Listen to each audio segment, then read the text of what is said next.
For a long time, aliens have kept their criminals locked up in human bodies, but humans are unaware. In the year 1380, a secret gang of masked warriors is chasing a woman behaving oddly, when suddenly, a crack in the sky opens up and a car comes through. From this car, two robots come out, Thunder and Guard, who are here to capture the alien inside this woman since their job is to protect Earth from any aliens that manage to escape their hosts. Guard extracts the alien successfully with the help of his glowing blade, but the woman dies in the process, leaving behind her baby daughter. Afterward, the pair returns to 2012, and Guard puts away the alien in the special cell at his home with the others he's caught so far. Then he discovers Thunder has brought back the baby girl with him. Now Guard has no choice but to raise the baby while waiting for the next prisoner convoy, which will arrive in 10 years. In 1391, magician movierecap is using his powers to catch criminals from wanted posters and get the bounty money.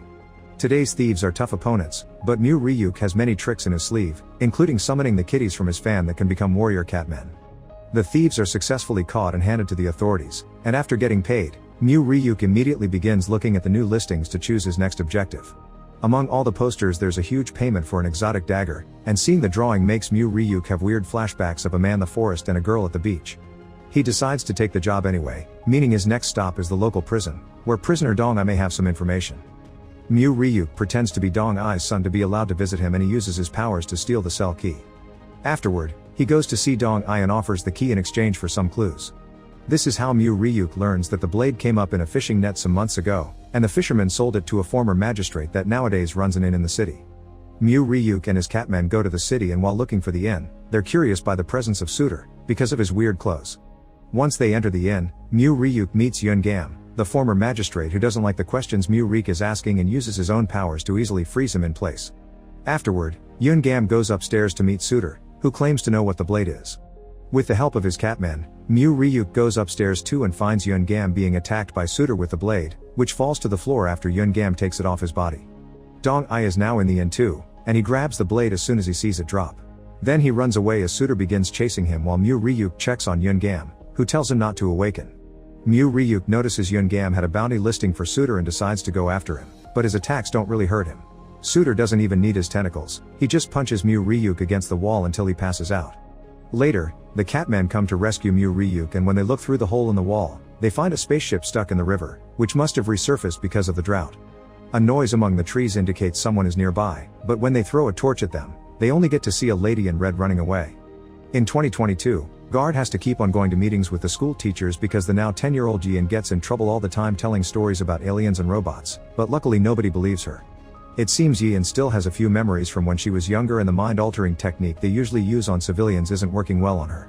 Another annoyance about having to go to the school is that Guard keeps being hit on by Ka, the aunt of Yeon's best friend Min's son, but Guard ignores her. Once Yeon's classes are done, Guard drives her home, and she takes the chance to hide a second phone she's bought inside a compartment in the seats. After they arrive, Yeon gets off the car, but thanks to the second phone, she gets to listen to Guard discuss the convoy that will arrive the next day and will need 107 humans for implantation. At 9 p.m., Guard leaves like he does every night, and Yeon goes back to the car to recover her phone. She ends up accidentally opening the compartment and finding the alien technology inside the car, causing Thunder to reveal himself to stop her from touching it. Now Yeon is asking questions, so Thunder explains about the aliens and the fact Yeon came from the past. At that moment, a new message arrives, indicating that the chosen place for the next implantation will be a hospital. The next day, Yeon goes to that hospital and records everything in case her memories are deleted later. While recording, she bumps against police officer Do Sok, who asks her to be more careful. At that moment, a giant spaceship appears in the sky and a strange stone is dropped in the middle of the hospital. This stone grows into a cocoon, which releases a bunch of tentacles that go after every human in the building to implant the new alien prisoners. Do Sok is implanted too, but Yeon is spared, although Guard sees her running out of the hospital. He retrieves the stone while the spaceship flies away and everyone else continues with their lives as if nothing had happened. Back in 1391, movierecap and the catmen are still looking for Suitor and eventually find the old shack he had been staying at. There, they find a note from a temple asking him to steal the blade and a painting on the wall that shows the spaceship from the river, a bunch of aliens, and Thunder. Meanwhile, the temple Suitor worked for turns out to be the headquarters of the masked warriors, and today they're being visited by mages Hyuk Sol and Chung Woon. They've brought their magical items to show the leader Jajong, who hasn't left the temple since he arrived 10 years ago and isn't really interested in trinkets. What Jajong wants is the glowing blade, and he hires the mages to get it back. In the city, movierecap gets some information about a noble family that bought the blade, so he infiltrates the family wedding by capturing the groom and taking his clothes. Ryuk goes through the ceremony pretending to be the groom, and when he's finally alone with the bride, he thinks she looks familiar, not realizing she's the red lady from that night in the river and she's also pretending to be the bride. Ryuk finds a gun under her skirt and doesn't understand what it is, but the lady tells him not to worry and pours some tea. After taking a sip, Ryuk excuses himself and goes outside, where his catmen inform him they heard the blade is in the family storehouse. Ryuk enters the storehouse and begins feeling unwell, and after hiding, he sees Red Lady enter the room too because she's also looking for the blade. At that moment, the mages arrive at the house, also demanding to see the contents of the storehouse and using their magic to order the family leader to bring the blade to them. Ryuk drags his sick body back to the room and finds Red Lady hiding from the mages, which makes him realize she's fake and that she put something in his tea that is making it hard to move. After telling Ryuk he can just sleep the effects off, Red Lady goes outside and begins fighting the masked warriors with a combination of martial arts and gunfire. When the family leader brings the blade, Red Lady takes it for herself before going against the mages, who use a special invisibility cloak to attack her. However, this isn't enough to trick her, and Red Lady manages to defeat them by cutting them with the blade before shooting Hyuk Sol in the arm and hurting Chung Woon's ears with the sound of the gunfire. Then Red Lady tries to run away with the blade, only to be knocked out by the masked warriors that sneak attack her. They take her and the blade away, but they drop the gun in the process. Minutes later, the Catmen rescue Ryuk and take him away too, picking up the gun on their way out. In 2022, Yeon goes to stay with Min's son, showing her the video she took at the hospital while Ka overhears. Guard manages to find her location anyway, but not wanting to deal with the aunt's flirting, he sends Thunder to retrieve Yeon instead. As soon as they get home, Yeon demands answers, so Thunder explains they do the implantation for the sake of keeping peace in the universe. The aliens can only leave the human bodies for 5 minutes, otherwise, Earth's atmosphere will kill them. Yeon protests against humans being used as prisons without their consent, but she's ignored. When night falls, Yeon can't sleep, causing her to go to stay in the back of the car because Thunder's presence is comforting. The next day a new unexpected spaceship is approaching Earth.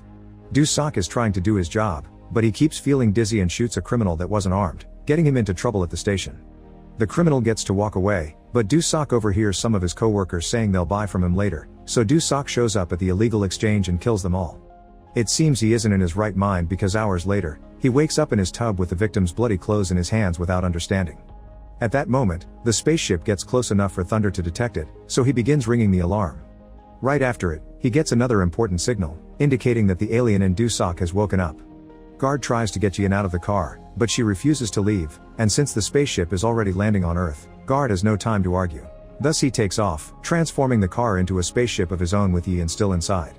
Downtown, a red alien gets off the ship and finds Do-Sok, chasing him into an elevator as it explains the leader of the rebellion, who destroyed Guard's planet, is implanted into Sok's mind and he wants to free him. When Guard arrives, he transforms into armor mode and goes after this alien, unaware that Yeon is taking the chance to steal the gun he left behind. The fight between Guard and the alien is fierce, and they end up going through the elevator floor, where the alien takes advantage of his tentacles to catch Guard and remove the glowing blade from his leg before dropping him to the floor. While Thunder rescues Guard, the alien returns to its spaceship to go after Do-Sok, who is escaping in his police car and tries to hide in a parking lot. Suddenly, the spaceship crashes into the parking lot and begins chasing the police car throughout the city, so Guard transforms his car into a ship again and goes after it. Both spaceships begin shooting each other, and Thunder's analysis reveals that the bright red circle in the middle of the enemy's ship is its weak point. Because the city is taking too much damage from the fight, Guard flies up, but the enemy shoots him and makes him fall into the sea before going after Do-Sok again. Once it finally hits the police car, the alien lands and comes out with the blade in hand, throwing it at Do-Sok before Guard manages to come back to continue the fight. However, since the blade is in the process of awakening the leader, the red alien's mission is done and he grabs Guard with its tentacles before self-destroying. The alien leader, known as the Controller, leaves Do-Sok's body and takes the blade into the spaceship. Thunder leaves Yeon in the car while he goes to check on Guard, trying to recharge him with some of his own energy. There isn't much he can give him without dying himself, so once he awakens, Guard sends him to check on the situation. Thunder enters the spaceship and discovers the red alien has brought the Hava with him, a substance that can change Earth's atmosphere permanently and would allow the alien criminals to roam freely without their human bodies. It would also kill all human life. Guard uses the little energy he's got to enter the spaceship too and fight the Controller, but the alien just pushes him away before leaving the ship as the Hava begins floating around the city. At least the Controller left the blade behind, which Guard uses to try to stop the Hava system. Meanwhile, Thunder goes to protect Yeon after she was seen by the Controller, who has returned to Do-Sok's body. Releasing a tentacle, Do-Sok triggers the first Hava, which creates a red fog that kills all the humans that it touches. After opening the road to allow people to escape, Thunder sends Yian away in the car before running back to go after the controller while Guard finally seals the Hava inside the ship again. Seeing the red fog take over the city is a vivid memory that has stayed with Yian since it happened, and now it's revealed she's dreaming about it in 1391 because the Red Lady is her all grown up. She arrived in this era 10 years ago inside the alien ship, and Zhajong came with her.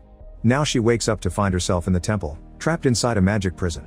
Suitor and Zhajong discuss the matter of needing to find the controller, who should be inside one of the 4 people that saw them arrive 10 years ago.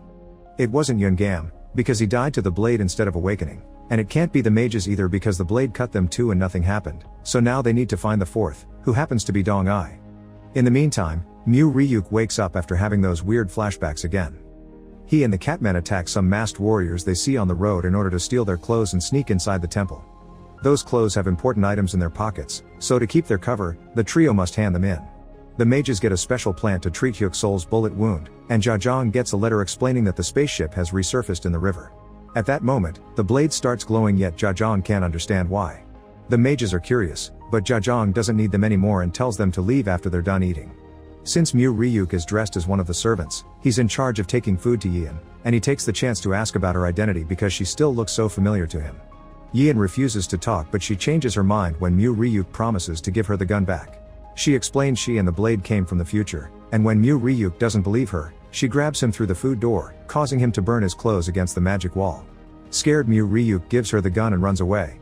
Unfortunately, Yian can't act because the food had been poisoned, and she immediately passes out. The mages have been poisoned as well, but they use their magic to fight off the effects while trying to reach the antidote. At that moment, Mu Ryuk appears behind them as the Catmen lower him through the roof so he can steal the blade. The mages mention the antidote, asking for his help, but they're interrupted by the masked warriors bringing coffins to bury the mages. Mu Ryuk fights them all off before taking one of the antidotes with him, realizing Yian ate the same thing as the mages. On his way out though, Zhajong hears him running and hits him with his tentacle. While Hyuk Sol finally manages to grab the antidote with her mouth and shares it with Chung Woon, the Catmen pick Mu Ryuk up and take him to the forest. However, he doesn't want to abandon Yian, so he runs back to the temple, where the magic wall has gone down during the fight. Mu Ryuk feeds the antidote to Yian, only to be found and stabbed by Zhajong again before he takes the blade back. Then, Yian and Mu Ryuk are put inside coffins, and Mu Ryuk is thrown into the ocean. In 2022, the 2 aliens that would later become Suitor and Zhajong awake, thanks to the red fog, and get in contact with the controller. Meanwhile, news drones have managed to get inside the fog and are showing the aliens to the world, and at home, Guard knows he needs to go back there to stop them. First though, he talks to Yian and finally confesses he killed her mother because of the alien she had inside. Now though, she needs to leave so he can do his job, and Yian makes sure to pack the gun she stole. While Thunder drives Yian to Min Sun's house, the controller in Do Sok's body and his 2 thugs come to Guard's home to take back the ship, but Guard isn't strong enough to stop them. At first, Thunder refuses to go back to help, but Yian changes his mind when she reminds him of the ship's weak spot. As soon as they get there, Thunder begins fighting the aliens while Yian helps a weak Guard get into the car. Once everyone is back in the car with the knife, they drive away, only to see the aliens chasing them. Seeing no other option, Guard uses the blade to open a portal into the past, and the car passes through with the aliens, falling in 1381. Yun Gam, Dong Ai, and the mages see the car in the sky. However, there's a 5th person with the group that the aliens didn't know about, a very young Mu Ryuk. Once the car lands, Guard tries to fight Do Sok, only to get killed by his tentacles. Furious, Yian shoots Do Sok while the portal closes, and Do Sok pushes the car into the river, where it takes back its ship form and the blade floats away from Yeon's hands. While Do Sok tries to find a new body, young Mu Ryuk comes to the river and helps Yian out of the water.